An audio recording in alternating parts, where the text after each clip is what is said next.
Hi there, it is July 1st and I think it's a little early, but I am getting ready to go out of town for a few weeks. So we're gonna go ahead and harvest a couple of the sections of my potato raised bed, I don't know what you want to call it, vertical growing arrangements. Hang on. So I have been growing potatoes the past couple of years, most successfully in these vertical gardens called Green Stalks, S-T-A-L-K. It's a company, Green Stalk. They're wonderful. Each level holds a little over a cubic foot of potting mix, so they're deceptively larger than they look. And you've got these pockets around the edges where you plant a seed potato, and then the potatoes grow inside there in the interior. And I've had pretty good luck. This year I've also got a couple grow bags that I'm trying to grow potatoes in, and you can see this one, the potato plants look very sad. There is still some green, but not a lot. And what that tells you is either your plants are sick, or they didn't get enough water, or they're ready to be harvested. And typically I would wait until they are all more like these. So this level is also going to get harvested today or tomorrow. But this one, I think I didn't put enough potting mix to the garden soil mixture that I used in here, and it dries out really fast. So it has kind of struggled. So we're going to just go ahead and get these guys out of their misery, see what we've got. This was a pot where I mixed all three of the different kinds of seed potatoes that I had bought this year: Yukon Gold, Red Pontiac, and Purple Viking. So we'll see. I've already had a couple that have the potatoes sort of erupted to the top, and you could see them, and so I pulled those out already. And there was a couple that were a decent size, because you don't want potatoes being exposed to light. They will start to turn green, which is a chemical reaction, and the chemical that's making the potato green will make you sick. So don't eat potatoes that have green parts. Cut that off. If you can cut the green part off and there's still potato that you can eat, you're fine usually. But do your own research. Don't just take my word for it. So we're going to go ahead, and what I do to harvest these grow bags and the green stalk tiers is I get a small tarp here, and I put it next to, and then I'm just going to tip this on its side, and I'll pull the plants out, and then I'll dig around and get out the potatoes. And this really helps manage mess, and it allows me to then kind of pick up the tarp and put the dirt back in that comes out. I don't usually take out all of the dirt. You don't really need to. No more usually than half. And it helps me then be able to reuse that potting mix / soil next year. And it contains the mess. And even more importantly for today, when we are in a huge heat wave here in central Ohio, it is allowing me to be currently in the shade where it's a little more comfortable in the 80s.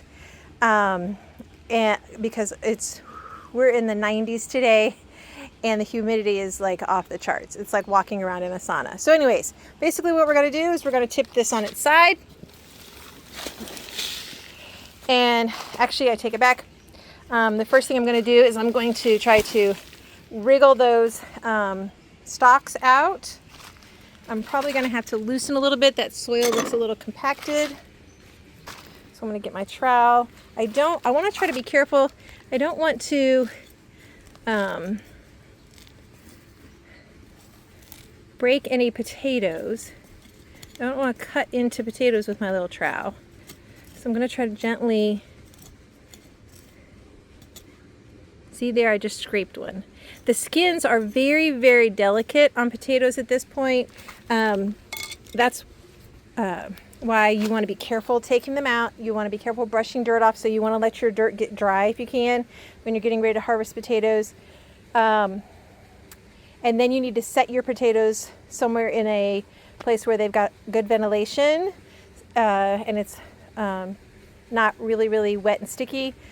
so that they can then cure. And what that means is basically their skins get toughened up. So let's see here.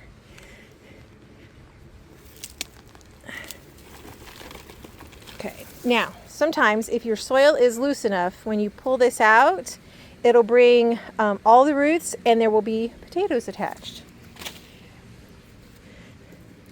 Mine is obviously not that loose, so I'm just getting the greenery, which is okay.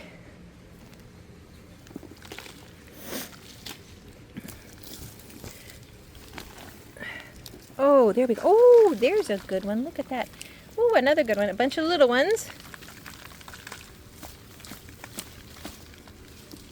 Honestly, the little ones I don't generally bother keeping unless I want to try to save them to use as seed potatoes next spring. So as you can see right here, this looks really gross. That is the original seed potato that I planted that then sprouted.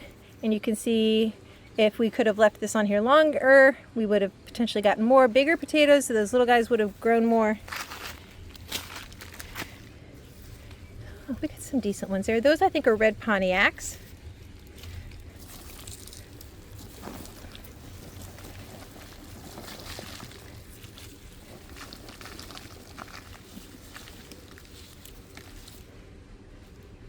Now these are a little bit bigger, and these I might save to try to use as seed potatoes. You don't really want or need big potatoes as your seed potatoes.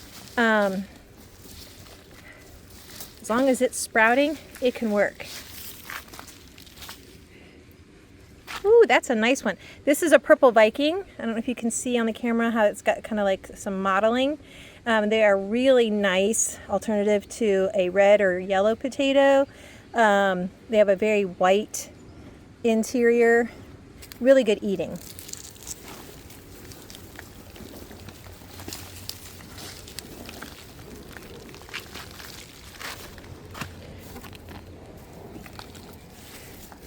All right, I'm seeing some potatoes here. So maybe this wasn't a complete loss.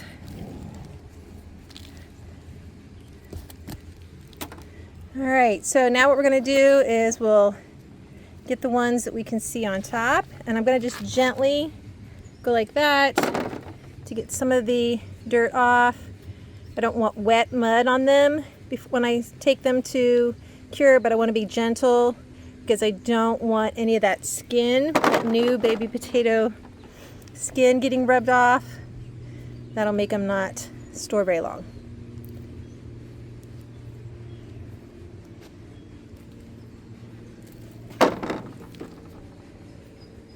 They'll just rot. We want any dirt that's left on here to just dry up so we can then brush it off once the skin has hardened up. And so it's a balancing act, So it's a balancing act of getting off the wet, muddy stuff so that it doesn't rot the potatoes while you're storing them and curing them.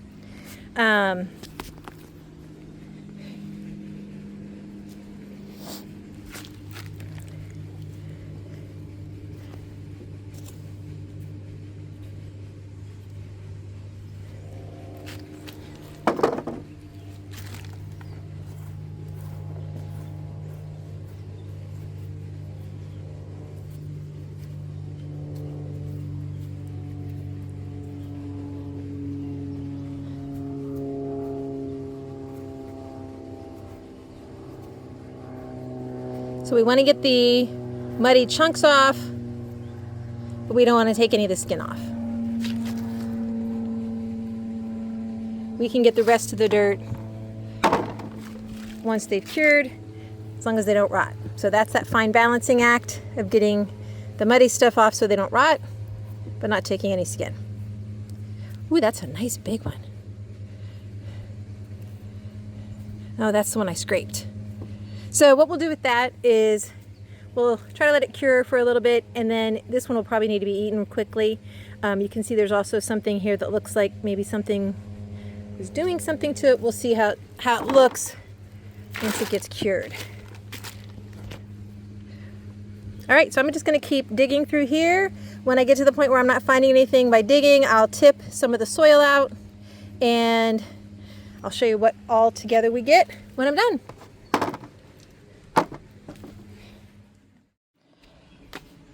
I know it doesn't look like a lot, but honestly, I don't think that's bad for considering that I put basically one of each type of these potatoes in that grow bag, and this is how much they produced, and that bag struggled to be kept watered. I feel like that's pretty good. One other thing I don't think I mentioned, if I did, apologies for the repeat. When you are seeing that your potatoes are about ready for being harvested, like these guys looking dead, you want to stop watering for a few days.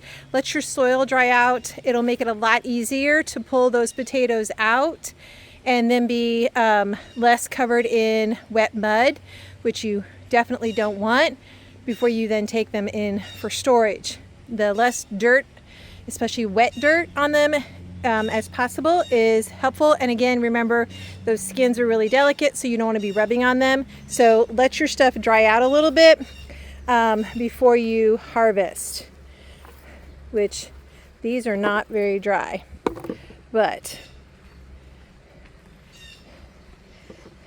so maybe we'll give them another couple days.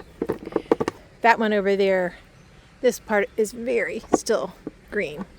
This side is definitely ready for harvesting. So we'll maybe give those another couple days. So that's it on our first, that's it for our first little potato harvest. Thanks for joining me here today in Aunt Susan's garden. More potato harvests to come.